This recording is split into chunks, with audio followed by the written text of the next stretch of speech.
আসসালামু আলাইকুম এভরিওয়ান, কি অবস্থা, কেমন আছো তোমরা? আশা করি সকলেই অনেক ভালো আছো। তোমাদের দোয়া এবং ভালোবাসায় আমিও অনেকটাই ভালো আছি। তো তোমাদের মায়ের খাঁচা গল্পের দুনিয়া হাজির হয়ে গেলাম। তো চলো বেশি কথা না বলে করি দেরি, চলো আজকের গল্প শুরু করি। বাসায় এসে দেখি রাফি বাসায় আছে। আমি ওকে দেখে বুঝতে পারছি যে ও কিছু একটা নিয়ে চিন্তা করছে। আমি তাই জিজ্ঞেস করলাম, কিরে তুই আমাকে কিছু না বলে এইভাবে বাসায় চলে এলি কেন? জানিস কতটা চিন্তা হচ্ছিল আমার। রাফি বলল, এমন কিছুই না, আমার ভালো লাগছিল না তাই চলে এসেছি। আমি বললাম, আমার দিকে তাকা, আমায় বল কি হয়েছে। তারপর রাফি বলল, তুই তো জানিস আব্বুর শরীরের অবস্থা বেশি একটা ভালো ছিল না, তার উপর আব্বু খেতে কাজ করে। আম্মু তখন ফোন দিয়েছিল তাই বাসায় চলে এসেছি। আমি বললাম, কি বললো আন্টি? তারপর রাফি কেঁদে দিয়ে বলল, আব্বু কালকে দুপুরে হঠাৎ করেই খুব অসুস্থ হয়ে পড়ে। আম্মু আমাকে আজকেই বলেছে, কারণ আমি চিন্তা করব তাই আমাকে বলেনি কালকে।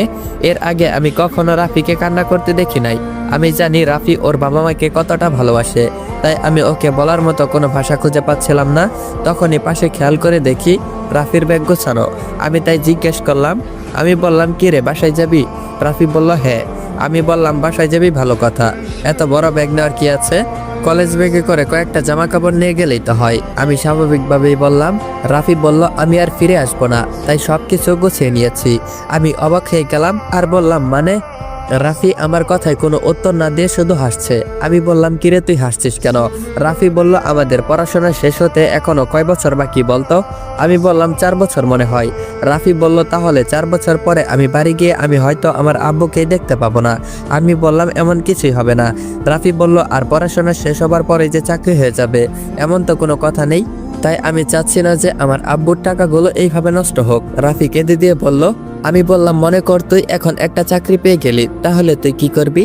রাফি হাহা করে হেসে দিয়ে বলল, বন্ধু শোন, আমি জানি সেটা সম্ভব নয়, তারপরেও বলি, আমি একটা চাকরি পেলে প্রথমে আমি বাড়ি যাব, যাবার পরে আমি সবার জন্য একটু কেনাকাটা করব। আমার বাবা মা এবং আমার পিচ্চি বোনের জন্য অনেকগুলো কেনাকাটা করব। এরপর গ্রাম ছেড়ে সকলেই শহরে চলে আসব। আমি চাই না আমার মতো আমার ছোট্ট বোনটাও কষ্ট পাক, তাই আমি ওকে স্কুলে ভর্তি করে দিব, ব্যাস এইটুকুই। তারপর আমি বললাম, বন্ধু মনে কর তোর স্বপ্নটা পূরণ হয়ে গেছে। রাফি বলল, মানে? তুই এই সময় আমার সাথে মজা করছিস? আমি রাফিকে কিছু না বলে আমার পড়ার টেবিলে চলে গেলাম। সেখান থেকে ড্রয়ার থেকে একটা চিঠি বের করে রাফিকে দিলাম। রাফি অবাক হয়ে আমাকে জিজ্ঞেস করলো, এটা কি? আমি বললাম, তোর চাকরির জয়েনিং লেটার। রাফি অবাক হয়ে গেল আর বলল, মানে? আমি বললাম, তুই আগে এটা খুলে দেখ। এরপর রাফি কিছু না বলে চিঠিটা পড়তে লাগলো। কিছু সময় পরে অবাক হয়ে আমার দিকে তাকিয়ে বলে, এটা তো সিলেটের সবচেয়ে বড় কোম্পানি এবি গ্রুপ প্রেজেন্টের জয়েনিং লেটার, এটা তুই কোথায় পেলি? রাফি অবাক হয়ে আমার দিকে তাকিয়ে বলল। আমি বললাম, এই বাসার মালিকের মতো সিলেটে আমার এক পরিচিত আঙ্কেল ছিল, তিনি দিয়েছিলেন 1 বছর আগে, কিন্তু আমি চাইনি। তারপর রাফি বলল, যাসনি তো কি হয়েছে, এখন যাবি? আমি বললাম, না রাফি, আমি এখানেই ভালো আছি, এইভাবেই আমি পড়ালেখা শেষ করে একটা চাকরি খুঁজেই নিব। রাফি বলল, না বন্ধু, এটাতে আমার কোনো অধিকার নেই, তুই যা, আমি এইখানে ঠিক আছি, আমি ম্যানেজ করে নিব। আমি বললাম, তোকে কি এখন চড় দিতে হবে? আমার ভাই আর আমি দুজনের মধ্যে একজন গেলেই হলো, আর আমি এই মুহূর্তে ঢাকা ছেড়ে কোথাও যেতে যাচ্ছি না। আর তোর যেহেতু এই চাকরিটা খুবই প্রয়োজন, তাই আমি চাচ্ছি এই চাকরিটা তুই নে। আমাকে আর কিছু বলতে না দিয়ে রাফি খুব জোরে আমাকে বুকের সাথে মিশিয়ে ধরলো আর কেঁদে কেঁদে বলল, জানি না জীবনে কি ভালো কাজ করেছিলাম যার জন্য তোর মতো একটা ভাই পেয়েছিলাম। আমি বললাম, এই হয়েছে, আর ইমোশনাল হতে হবে না, অবশেষে তোর চাকরিটা হয়ে গেল, এখন ট্রিট দিবি চল। রাফি বলল হাসতে হাসতে, তুই একটুও পাল্টাবি না, সিরিয়াস মুহূর্তেও তুই মজা করিস। আমি বললাম, হ্যাঁ, চোখের পানি মুছে আয়, একদম মেয়ে মানুষের মতো কেঁদে ভাসিয়ে দিয়েছিস। এরপর দুজনে ফ্রেশ হয়ে বাইরে বের হলাম। তখন হয়তো বিকাল 3টা বাজে। এরপর আমি আর রাফি ছোট্ট একটা রেস্টুরেন্টে গেলাম। রেস্টুরেন্টে ঢুকে দুপুরের খাবার খেয়ে নিলাম, যেহেতু আজকে রাফির সাথে আমার শেষ দিন।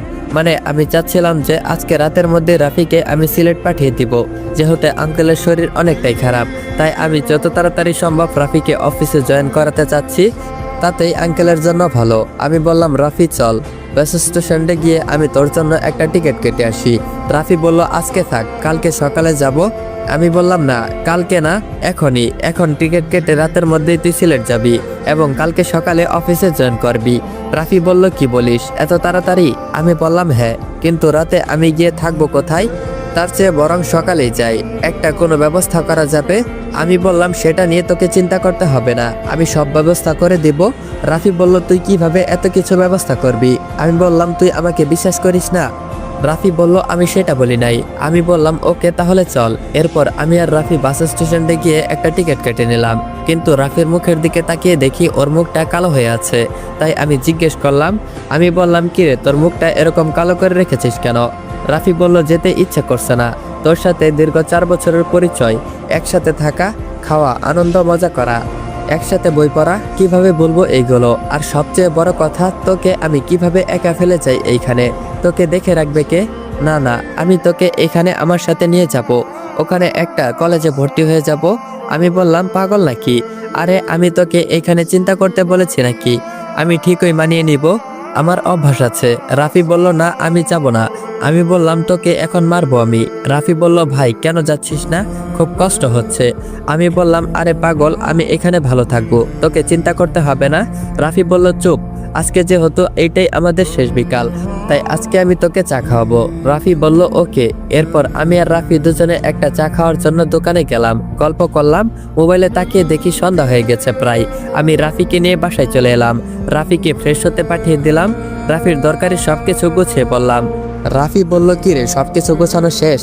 আমি বললাম মনে হয়, তারপরও একবার দেখে নে সবকিছু ঠিক আছে কিনা। আমি বললাম তুই রেডি তো? রাফি বলল হ্যাঁ। আমি বললাম তাহলে চল তোকে এগিয়ে দিয়ে আসি। রাফির বাস রাত 8টায়, তাই দুজনে তাড়াতাড়ি করে বাসা থেকে বের হলাম। কিন্তু বিপত্তি ঘটলো বাস স্টেশনে এসে। রাফি কিছুতেই আমাকে ছেড়ে যাবে না, অনেক বুঝিয়ে ওকে বাসে উঠিয়ে দিলাম। কিন্তু হঠাৎ করে রাফি বাস থেকে নেমে এলো, আমাকে জড়িয়ে ধরে বলল ভাই তোকে কোনোদিনও ভুলতে পারবো না, তোর এই উপকারের কথা আমি কোনোদিনও ভুলতে পারবো না, ভুলতে পারবো না। তোর সাথে কাটানো এই 4টি বছর মূল্যবান আমার কাছে। আমি বললাম হ্যাঁ আমি জানি ভাই, ভালো থাকিস বাই। এরপর রাফিকে আবারও বাসে উঠিয়ে দিলাম, বাস ছেড়ে দিল এবং আমিও বাসার দিকে হাঁটা শুরু করলাম। আর ভাবতে লাগলাম কেন জানি খুব কষ্ট হচ্ছে আজকে, কেন জানি মনে হচ্ছে খুব কাছের কিছু হারিয়ে যাচ্ছে। আজকে আবারও আমি একা হয়ে গেলাম এই অবস্থায়। এই শহরে আমি বেঁচে আছি না মরে গেছি, কেউ হয়তো আমার খোঁজও নিবে না। আমি জানি রাফি আমাকে নিজের ভাইয়ের মতো ভালোবাসে, আমিও ঠিক তেমনই। কিন্তু রাফি তো আর আমার কাছে নেই। রোজ সকালে তো আমাকে আর কেউ জাগিয়ে দেবে না, কেমন আছি কেউ জিজ্ঞেসও করবে না। আমি এখন কি করব? রোজ সকালে তো আমাকে আর কেউ কফি বানিয়ে দিয়ে বলবে না ভাই এই নে কফি, আর খেয়ে বল কেমন হয়েছে। কেউ আর পাগলামি করবে না, রাতের পর রাত মুভি দেখার জন্য কেউ বায়না করবে না, আর কেউ আমার সাথে বসে এক টেবিলে পড়বে না। হঠাৎ করে চোখ দুটো ঝাপসা হয়ে আসলো। আমি পকেট থেকে রুমালটা বের করে চোখের পানিগুলো মুছে নিলাম। কেন জানি এটাই হয়তো ভাইয়ের প্রতি ভালোবাসা। এইগুলো ভেবে কোনো লাভ নেই। মোবাইলের দিকে তাকিয়ে দেখি রাত 8টার বেশি বাজে, আর আজকে টিউশনই ছিল না, তাই আর কোনো চিন্তা নেই। তাই আমি বাসায় চলে গেলাম। যখন গেট দিয়ে ঢুকবো তখনই দারোয়ান চাচা বলল বাবা কোথায় গিয়েছিলে? আমি বললাম চাচা আমার ওই যে বন্ধু আছে না রাফি। চাচা বলল হ্যাঁ, রাফি কোথায় গেল ব্যাগ নিয়ে? আমি বললাম চাচা ওর চাকরি হয়েছে সিলেটে, তাই ওকে এগিয়ে দিয়ে এলাম বাস স্টেশন পর্যন্ত। চাচা বলল ও ব্যাগ নিয়ে যেতে দেখলাম তো, তাই আর কি জিজ্ঞেস করলাম। বাবা তুমি আবার কিছু মনে করো না। আমি বললাম আরে চাচা কি যে বলেন আপনি, আমি কিছু মনে করি নাই। তাছাড়া আপনাকে আমি সেই শুরু থেকে দেখে আসছি, আপনার জানার অনেকটাই অধিকার আছে কে কোথায় যাচ্ছে। চাচা বলল তা বাবা তুমিও কি চলে যাবে নাকি এইখানেই একা একা থাকবে?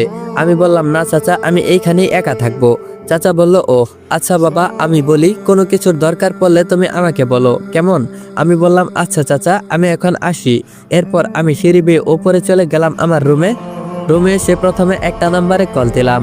লোকটা বলল হ্যালো স্যার কেমন আছেন? আমি বললাম হ্যাঁ ভালো, শুনুন আপনাকে আমি একটা বিশেষ কারণে ফোন দিয়েছি। লোকটা বলল কি কারণ স্যার? আমি বললাম এক্ষুনি ছোটখাটো একটা বাসার ব্যবস্থা করুন, মোটামুটি 3-4 জন থাকা যাবে এমন একটা বাসা। লোকটা বলল তাহলে স্যার আপনি কি আমাদের এখানে চলে আসবেন? আপনি আমাকে একটু সময় দিন, আপনার জন্য বাসার ব্যবস্থা করতেছি। আমি রেগে গিয়ে বললাম আপনি এত বেশি বুঝেন কেন? আমি কি বলেছি একবারও যে আমি চলে আসব? লোকটা বলল সরি স্যার। আমি বললাম ঠিক আছে, আমি যেটা বললাম সেই কাজটা আমাকে এখনই করে ফোন দিন, 30 মিনিটের মধ্যে যেন কাজটা হয়ে যায়। লোকটা বলল ওকে স্যার। এরপর আমি ফোনটা কেটে দিলাম। এই লোকটার সাথে কথা বলতে গেলে আমার মাথাটা খারাপ হয়ে যায়। বাবার বয়সী লোক, তাই কিছু বলতেও পারি না। আর আমি জানি সে আমাকে খুব স্নেহ করে, সেই কারণে আমি আর কিছু বলি না। যাই হোক, এই প্রসঙ্গে আমি আর কথা না বলি। মনটা খুব খারাপ হয়ে আছে। সবচেয়ে কাছের প্রিয় বন্ধু আমাকে ছেড়ে চলে গেছে, তাতে খুব কষ্ট হবারই কথা। জানি না কি করলে এখন মনটা ভালো হবে। ঠিক তখনই ভাবলাম ছাদে গেলে হয়তো মনটা ভালো হয়ে যেতে পারে। তাই আমি সিঁড়ি বেয়ে উপরে উঠে গেলাম। আমি আমার মনে হেঁটে যাচ্ছি ছাদের দিকে। তখনই আঙ্কেলের সাথে দেখা হলো, মানে বাসার মালিক। আঙ্কেলকে দেখে আমার কেমন জানি ভয় ভয় লাগে, চোখে মুখে কেমন একটা গম্ভীর ভাব। আমি তাই তাকে যতটা পারি ততটা এড়িয়ে চলার চেষ্টা করি। যাই হোক, এখন আর কোনো উপায় নেই, তাই বাধ্য হয়ে কথা বললাম। আসসালামু আলাইকুম আঙ্কেল, কেমন আছেন? বাড়িওয়ালা বলল, ওয়ালাইকুম আসসালাম, ভালো আছি, তুমি কেমন আছো? আমি বললাম, আলহামদুলিল্লাহ ভালো। আঙ্কেল বলল, তা তোমার পড়ালেখা কেমন চলছে? আমি বললাম, জি আঙ্কেল, মোটামুটি ভালোই।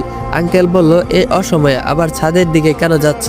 আমি বললাম, আসলে আঙ্কেল, মনটা বেশি একটা ভালো নাই, তাই ভাবলাম একটু ছাদ থেকে ঘুরে আসি, তাহলে হয়তো মনটা ভালো হবে। আঙ্কেল বলল, ও আচ্ছা, যাবে, ভালো কথা, কিন্তু বেশি সময় থেকো না। জানোই তো আমি ছাদে কাউকে যেতে দেই না, আর তোমাকে যদি কেউ দেখে নেয় তাহলে সেও যেতে চাইবে। আমি বললাম, জি আঙ্কেল, আমি বুঝতে পেরেছি, বেশি সময় থাকবো না। আঙ্কেল বলল, হ্যাঁ, এই জন্যই আমি তোমাকে পছন্দ করি। আঙ্কেলের কথায় আমি একটু লজ্জা পেলাম, তাই চুপ করে রইলাম। আঙ্কেল বলল, আচ্ছা আমি আসি তাহলে, তুমি যাও। আমি বললাম, জি আঙ্কেল। এরপর আমি হেঁটে চুপচাপ চলে গেলাম। দেহে কেমন জানি প্রাণ ফিরে এলো, তাই আর দেরি না করে উপরের দিকে যেতে লাগলাম। এই বাসায় যদিও ফিল্টারের ব্যবস্থা করা আছে, কিন্তু আমি সবসময় সিঁড়ি বেয়ে উপরে যাই। কেন জানি একটু কষ্ট হলে উপরে গেলে আমার মনটা ভালো হয়ে যায়। ছাদের এক কোণে একটা দোলনা আছে। আমি আর রাফি এখানে এসে মাঝে মধ্যে বসে থাকতাম। এইখানে বোধহয় কেউ বসে না, কারণ দোলনায় কিছুটা ময়লা জমে আছে। আমি ময়লা পরিষ্কার করে বসে পড়লাম, কারণ দক্ষিণ দিক থেকে হালকা বাতাস আসতেছে। আমি চোখ বুজে সেটা অনুভব করতে লাগলাম। এই সময় রাফি থাকলে অবশ্যই সে এক কাপ কফি নিয়ে হাজির হতো। নিজের অজান্তে মুখের কোণে একটা হাসি চলে এলো। বসে আছি কোলাহল মুক্ত এই ছাদে। এখানে কোনো শব্দ নেই, নেই কোনো জনমানুষ, অসাধারণ একটা পরিবেশ। আর আমার মন পৃথিবীর সকল কিছু নিয়ে ভাবতে থাকে। তখনই ফোনে একটা কল আসলো। আমি ফোনের দিকে তাকিয়ে দেখি অপরিচিত নাম্বার। আমার ফোনে ফোন দেওয়ার মতো রাফি ছাড়া আর কেউ নেই, আর আমার এই নাম্বার দুজনের কাছে আছে।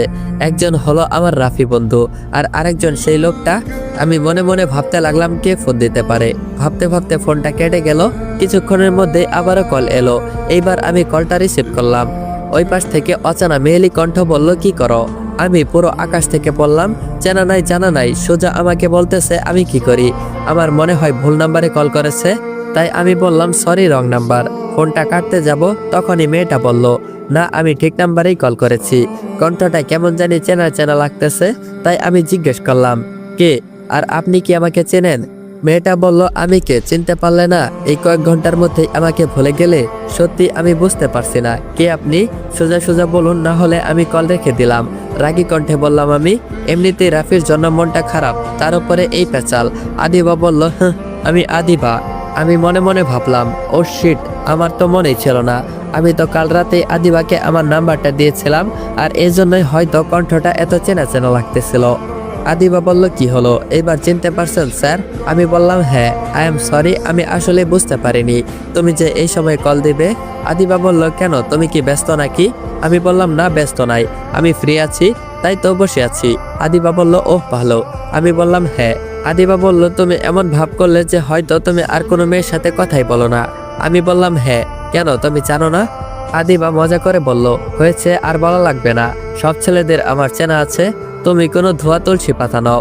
আমি বললাম, আমি মোটেও এমন না, আমি কোনো মেয়ের সাথেই কথা বলি না, কথা তো দূরের কথা, চোখ তুলে তাকিয়েও দেখি না। আদিবা বলল, তাহলে আমার সাথে কে কথা বলেছে? আমি বললাম, ওকে, তাহলে রেখে দিলাম। আদিবা বলল, আরে আমি তো মজা করছিলাম, আর আমি জানি তুমি কেমন ছেলে, তার জন্যই তো তোমাকে আমি বন্ধু বানিয়েছি। আমি বললাম, হ্যাঁ, তুমি কি করতেছ? আদিবা বলল, বসে বসে পপকর্ন খাই আর মুভি দেখি। আমি বললাম, ও। তারপর আদিবা বলল, কালকে সকালে একটু কলেজে তাড়াতাড়ি আসিও। আমি বললাম, কেন? আদিবা বলল, দরকার আছে। আমি বললাম, ওকে। আদিবা বলল, তুমি এত বোরিং কেন? সেই কখন থেকে শুধু হু, হ্যাঁ, না, হুম, এইসব বলেই যাচ্ছ, কথা না বলা যায় না নাকি? আমি বললাম, কি বলবো, আমি পারি না, আসলে আমি মেয়েদের সাথে কথা বলতে পারি না, কেন জানি একটা জড়তা কাজ করে।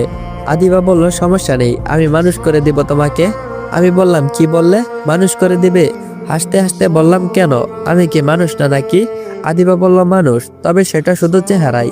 আমি তার কথা শুনে হাসতে লাগলাম। আদিবা বলল, এই তো এইবার একটু মজা লাগতেছে তোমার সাথে কথা বলে। আমি বললাম আমি আদিবার সাথে ফোনে কথা বলছিলাম, তখনই আমার ফোনে আরেকটা কল এলো। আমি আদিবাকে বিদায় দিয়ে আমি কল ব্যাক করলাম। স্যার, আপনার বাসার ব্যবস্থা হয়ে গিয়েছে। 2 তলা বাড়ি, 5টা রুম, রাস্তার পাশে বাড়ি, চারপাশে দেয়াল দেওয়া ঘেরা। আমি বললাম, থাক আর বলতে হবে না, আমার বোঝা হয়ে গিয়েছে। লোকটা বলল, ঠিক আছে স্যার। আমি বললাম, বাসার ঠিকানা আমাকে মেসেজ করে পাঠিয়ে দিন, আর সবচেয়ে জরুরি কথা। লোকটা বলল, কি কথা স্যার, আমাকে বলুন। আমি বললাম, কাল সকালে এবি এর মেন অফিসে একটা ছেলে যাবে চাকরির লেটার নিয়ে, তাকে যেন কোনো ধরনের প্রশ্ন না করা হয়, আর ছেলেটাকে আজ সব কাজ বুঝিয়ে দেওয়ার দায়িত্ব আপনার। লোকটা বলল, ওকে স্যার। আমি বললাম, আর শুনুন। লোকটা বলল, স্যার বলুন। আমি বললাম, ছেলেটার নাম রাফি। রাফি যদি প্রথমে 2-3 দিনের ছুটি চাই তাহলে দিয়ে দিয়েন, কেমন? লোকটা বলল, ওকে স্যার। আর আপনি যে বাসায় ঠিকানা দিয়েছেন ওই বাসায় ওই রাফি নামের ছেলেটাই থাকবে এখন থেকে। লোকটা বলল, ওকে স্যার, বুঝতে পেরেছি। আমি বললাম, আর বাসায় দারোয়ান আছে তো? লোকটা বলল, হ্যাঁ স্যার আছে। আমি বললাম, দারোয়ানের কাছে বাসার চাবি দিয়ে যাবেন, রাফি আজ ভোরে সিলেটে পৌঁছাবে। লোকটা বলল, ওকে স্যার। আমি বললাম, এরপর ফোন কেটে দিলাম।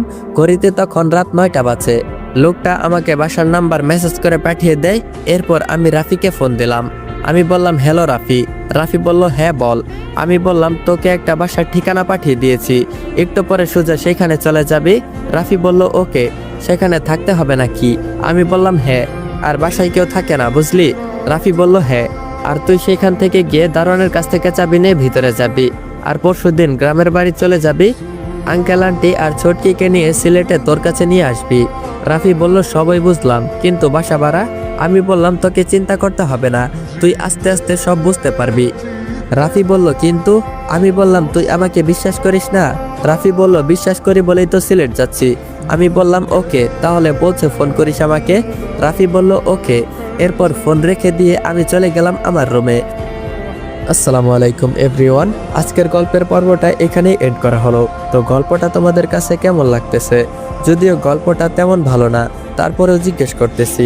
আর তোমাদের একটা মতামত জানার ছিল, যদি তোমাদের কাছে গল্পটা ভালো না লাগে তাহলে বলে দিও, গল্পটা আমি চেঞ্জ করব। যদিও প্রথম দিক থেকে গল্পটা একটু বোরিং, কিন্তু লাস্টে মজা আছে, তাই আমি বলতে চাচ্ছি, যদি তোমরা চাও তাহলে আমি গল্প চেঞ্জ করে দিতে পারি। আর যদি বলো যে এই গল্পই কন্টিনিউ করতে, তাহলে পুরো গল্পটাই আমি কন্টিনিউ করব।